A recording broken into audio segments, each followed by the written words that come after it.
Bonjour à tous, bienvenue sur Low Code My Flow. Vous travaillez sur Power Apps ou vous préparez une certification Microsoft et vous tombez souvent sur des termes comme Parental, Referential, Cascade All ou encore Remove Link, mais vous ne savez pas exactement à quoi ils correspondent ni surtout dans quel cas les utiliser. Dans cette vidéo, je vous propose une explication claire de chaque type de relation dans Dataverse, illustrée par des cas d'usage concrets. C'est parti!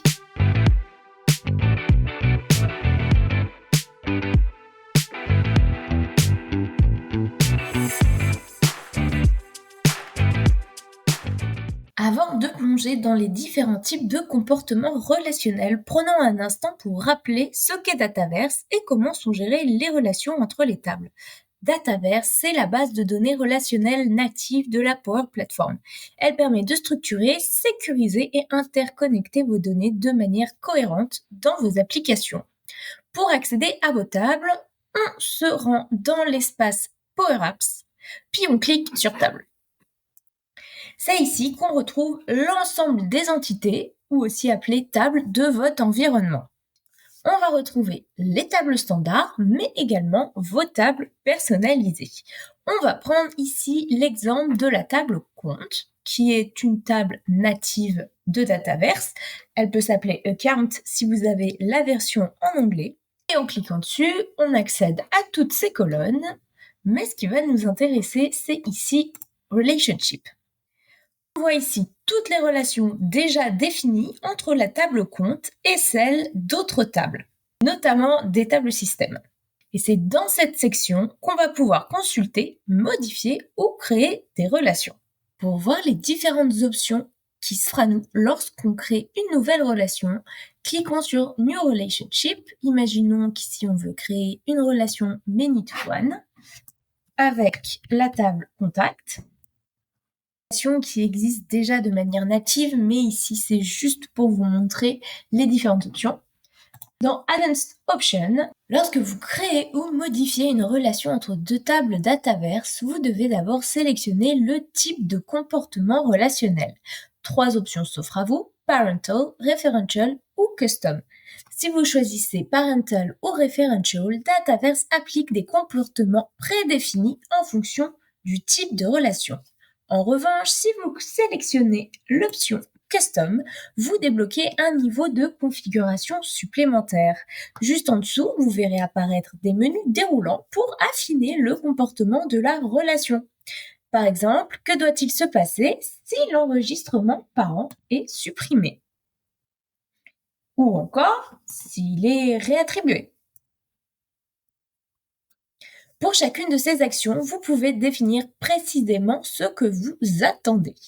Cette granularité vous permet d'adapter le comportement des relations à la réalité de votre modèle métier. Lorsque vous créez une relation entre deux tables dans Dataverse, vous devez d'abord définir le type global de comportement. Il en existe 3. Le premier, c'est Parental. Les actions effectuées sur l'enregistrement parent, comme la suppression ou l'attribution, peuvent automatiquement se propager aux enregistrements enfants. Un exemple, vous avez une table commerciaux et une table opportunités. Si un commercial quitte l'entreprise, vous souhaitez que toutes ces opportunités soient automatiquement réattribuées à un nouveau collaborateur. Ensuite, nous avons Referential. Là, il s'agit d'un lien logique sans action en cascade. Les enregistrements enfants ne sont pas affectés si une action est réalisée sur le parent. Par exemple, une table catégorie de service est liée à une table service. Si une catégorie de service vient être supprimée, les services doivent rester dans la base, même s'ils deviennent orphelins. On utilisera donc la relation Referential. Enfin, nous avons le type de relation Custom. Là, vous pouvez configurer comportement par comportement pour chaque action métier ce que vous souhaitez faire. Un exemple, vous avez une table projet et une table tâche. Vous souhaitez que la suppression d'un projet supprime ces tâches, mais que la réattribution du projet ne touche pas du tout les tâches. Lorsque vous optez pour une relation custom, vous pouvez spécifier un comportement différent pour chaque type d'action. Donc voici les comportements disponibles avec leur logique et un cas d'usage associé. Le premier, c'est Cascade All. L'action est répercutée sur tous les enregistrements liés, qu'ils soient actifs ou non. Un exemple, vous supprimez un projet, vous souhaitez supprimer toutes les tâches associées, quelle que soit leur étape ou leur statut. Ensuite, on a Cascade Active. Là, l'action ne concerne que les enfants actifs. Par exemple, vous réattribuez un formateur, mais vous souhaitez que seules les sessions à venir changent de responsable. Les sessions passées resteront donc inchangées avec l'ancien formateur. Ensuite, Cascade Non, l'action sur le parent n'a aucune incidence sur les enfants. Par exemple, vous supprimez un centre de formation, mais vous souhaitez conserver toutes les sessions existantes, sans qu'elles soient modifiées ou supprimées. Remove Link, là, on supprime le lien entre parents et enfants, sans supprimer les enregistrements. Un exemple, on supprime un client, mais on souhaite garder l'historique de ses commandes tout en retirant le lien de référence. Ensuite, Restrict, là, on empêche les actions sur le parent s'il existe des enfants liés. Par exemple, on souhaite empêcher la suppression d'un cours s'il y a encore des étudiants inscrits. Enfin, Cascade User Owned. Là, l'action s'applique uniquement si les enfants ont le même propriétaire que le parent. Un exemple, vous réattribuez un commercial, mais vous ne souhaitez réaffecter que les opportunités qu'il gérait personnellement. En conclusion, je vous propose 2 tableaux. Le premier avec les 3 grands types de relations. Le parental, vous souhaitez que toutes les actions effectuées sur le parent soient automatiquement répercutées sur les enfants.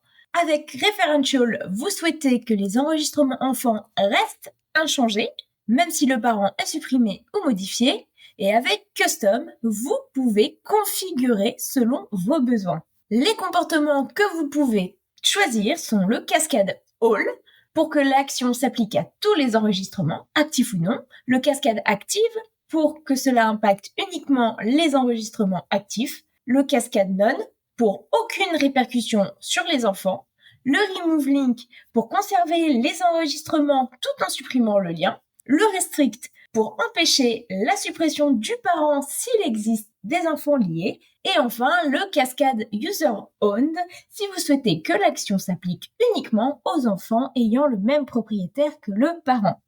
Je vous invite à prendre une capture d'écran de ces tableaux pour les garder en mémoire, et on se retrouve très vite pour une nouvelle vidéo sur Low Code My Flow.